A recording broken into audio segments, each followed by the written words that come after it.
Histobiograph. 8 royal brides who shattered history. The truth behind crowns forced on children.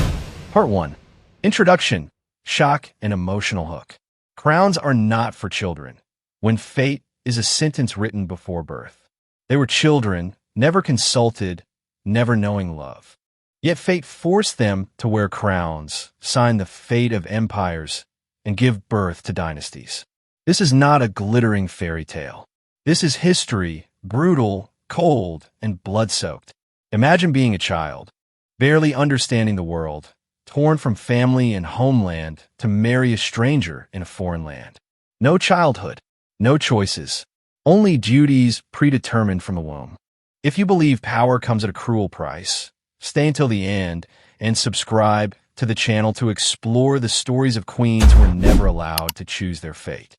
In the shadows of history, there are other tales of ambition, love, and betrayal, like that of Anne Boleyn, the woman who changed English history through her marriage to Henry VIII. But that's a story for another time. Today, we delve into 6 stories of royal girls thrust into political marriages at tender ages and how they shaped history through their sacrifice and resilience. If your daughter was 6 years old, would you let her marry a stranger 30 years her senior for a treaty? These girls were not just princesses. They were warriors in crowns, fighting in the shadows of palaces. Part 2. Marriages and Childhood. A 6-year-old bride and a 13-year-old mother. When childhood was traded for power. If the fate of royal girls were a book, the first chapter would tell of children pushed into marriage before they could grasp its meaning. Isabella of Valois and Margaret Beaufort are 2 prime examples. Young girls turned into political pawns at an early age. Isabella of Valois, born on November 9th, 1389, in Paris, Isabella was the daughter of King Charles VI and Isabeau de Beaufort. The French royal family was wealthy but fraught with conflict, with her father often suffering from mental illness. In 1396, to secure peace during the 100 Years' War, Isabella was betrothed to Richard II of England, 23 years her senior. The wedding took place in Calais on October 31st, 1396, when Isabella was just 6. Richard promised not to consummate the marriage until she came of age, a promise both merciful and unsettling in the ruthless political landscape. Isabella lived in England, treated as a queen but still a child. She learned English and adapted to the court, though she longed for home. In 1399, Richard was overthrown by Henry Bolingbroke, later Henry IV. At 9, Isabella became a widow. She steadfastly refused Henry IV's marriage proposal and mourned Richard, showing rare loyalty for a child. Returned to France in 1401, she married Louis, Duke of Orleans, but he was assassinated in 1407. She remarried Charles, Duke of Orleans, and died in childbirth in 1409 at 19. Isabella's short life is a testament to the sacrifices of young girls in royal politics. Isabella passed too soon, but her story is not unique. Margaret Beaufort, another girl, turned her pain into strength to build a dynasty. Margaret Beaufort, born in 1443 during the Wars of the Roses, Margaret was the daughter of John Beaufort, Duke of Somerset. Her royal lineage through John of Gaunt made her a valuable piece in political alliances. At 12, she was married to Edmund Tudor, son of Queen Katherine of Valois and Owen Tudor. In 1457, at 13, she gave birth to Henry Tudor, a delivery that nearly killed her and left permanent damage, preventing further children. Edmund died before Henry's birth, leaving Margaret a widow at 13. If you were a princess's mother, would you let her be taken so far?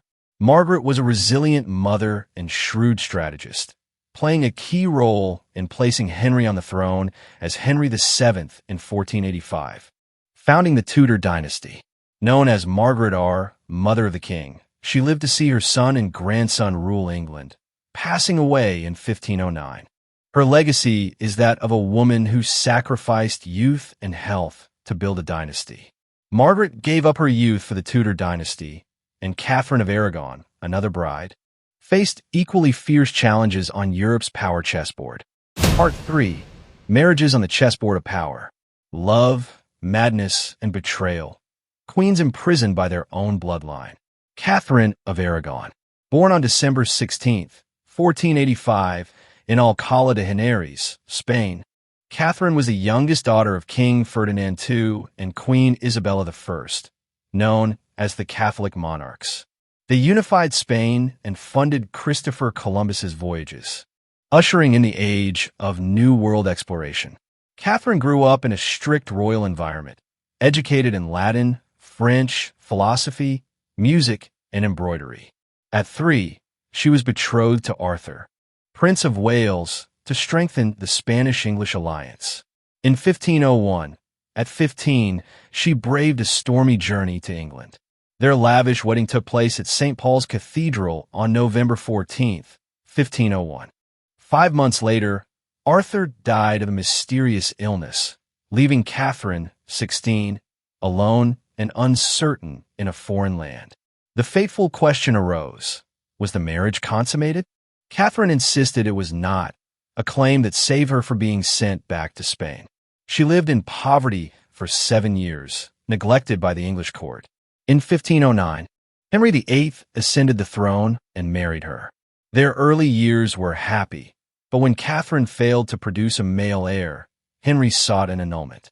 Katherine fiercely defended her honor, declaring, "Doctors, you know yourselves that your case is baseless. I care not for your doctors." Her fight led to England's break with the Catholic Church, shaking Europe. Before her death in 1536, she wrote to Henry, "My lord and dear husband, I commend myself to you. The hour of my death draws near, and my love for you compels me to remind you of your soul's salvation." Katherine fought for her honor and faith, but not all had such strength. Juana la Loca, another queen, was imprisoned by her own family in pain and solitude. Juana la Loca, Juana of Castile, born in 1479, was the third daughter of Isabella I and Ferdinand II. Raised in Spain's powerful court, she received a thorough education in religion and culture.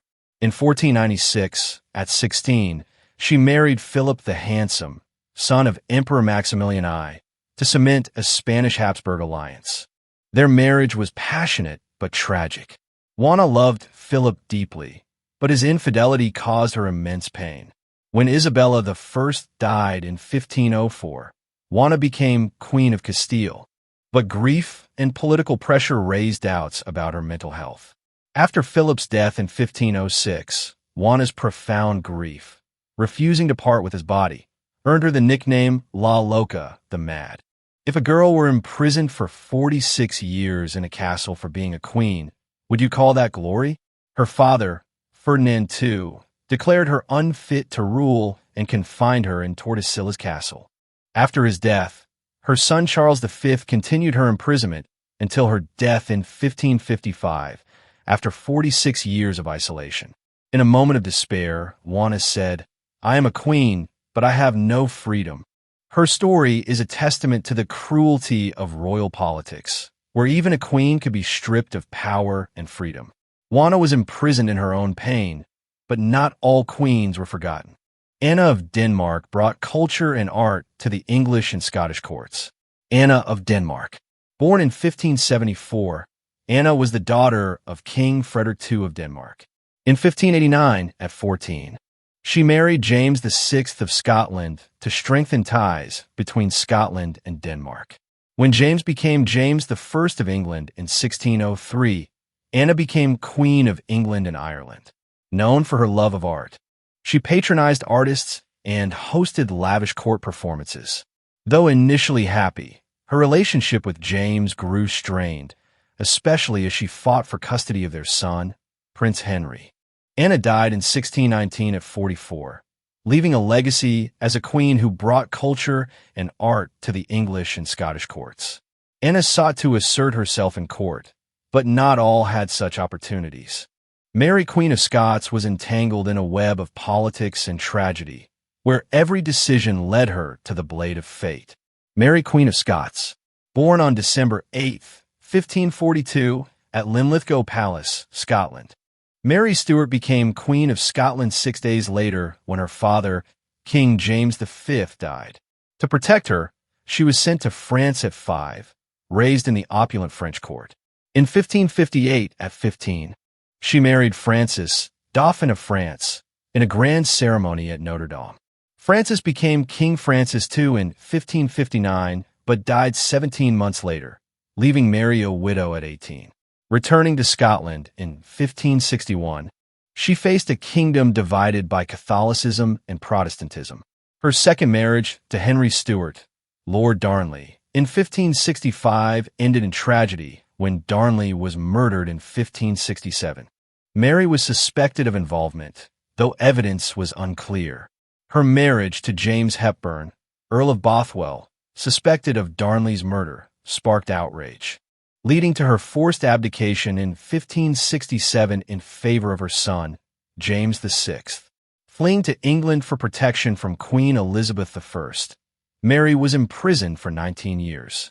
During her captivity, she was linked to plots against Elizabeth. Convicted of treason, she was executed on February 8, 1587, at Fotheringhay Castle. Before her death, she said, "In my end is my beginning." Her legacy endures through her son James VI, who united the English and Scottish crowns. Mary was a pawn on Europe's power chessboard, but Marie Antoinette became a symbol of extravagance and tragedy in a revolution that shook the world. Part 4. Revolutionary Marriages. From throne to guillotine, when history needed a woman to blame. Marie Antoinette. Think Marie Antoinette was a symbol of extravagance? True, but also wrong. She died not for extravagance, but because a society needed someone to blame. Born on November 2, 1755, at Hofburg Palace, Vienna, she was the daughter of Emperor Francis I and Empress Maria Theresa of Austria. Raised in a large royal family, she received a thorough education. In 1770, at 14, she married Louis Auguste, Dauphin of France, later King Louis XVI, to solidify the Austrian-French alliance. Leaving Austria for Versailles, she faced challenges adapting to the French court and her shy, unprepared husband. Their marriage remained unconsummated for 7 years, fueling rumors and pressure. Marie Antoinette sought solace in social events and fashion, earning criticism for extravagance. In 1774, Louis XV died, and Louis XVI ascended, making Marie Antoinette Queen of France at 19. They had 4 children, but political and economic pressures mounted. When the French Revolution erupted in 1789, Marie Antoinette and her family were imprisoned. Vilified as a symbol of royal decadence, she was convicted of treason and guillotined on October 16, 1793. Before her death, she said, "Courage. I have shown it for years. Think you I shall lose it at the moment when my sufferings are to end?" She was both a symbol of decadence and a victim of revolution. Marie Antoinette fell to the revolution, but in ancient Egypt, Cleopatra turned her marriages into tools to reshape history. Cleopatra didn't die for love, but for refusing to be Rome's captive. Born in 69 BC in Alexandria, Egypt, Cleopatra VII was the daughter of Ptolemy XII Auletes.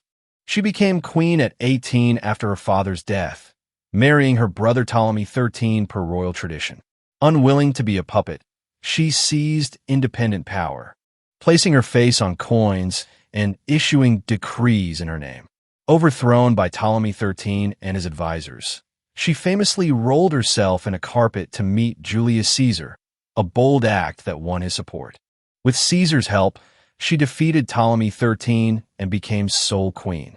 Later, her relationship with Mark Antony produced 3 children. After their defeat at Actium in 31 BC, both committed suicide. Cleopatra chose death by snake venom, declaring, "I will not be subdued." She was not just a queen, she was a legend of power and resilience. Cleopatra chose death to preserve her honor. But her story and those of other queens are not just tragedies. They're testaments to timeless strength. Part 5. Conclusion, emotional payoff, and call to action. They were not just queens, They were crowned warriors fighting in silence. 6 girls, 6 crowns, 6 stories, all bound by power and sacrifice. They were not allowed to grow up or love, yet they rewrote history with their silence, blood, and resilience. They were not just victims. They were warriors in crowns, fighting in the shadows of palaces where their voices were stifled. From Isabella, sacrificed for peace, to Cleopatra, who defied an empire, they left an indelible mark. These stories are not just history. They are reminders of the strength of forgotten women. If you thought being a queen was happiness, comment, I was wrong. If you want these stories told as they deserve for their sacrifices, share this video. And don't forget to subscribe to not miss the truth about Anne Boleyn, the woman who turned England's history upside down.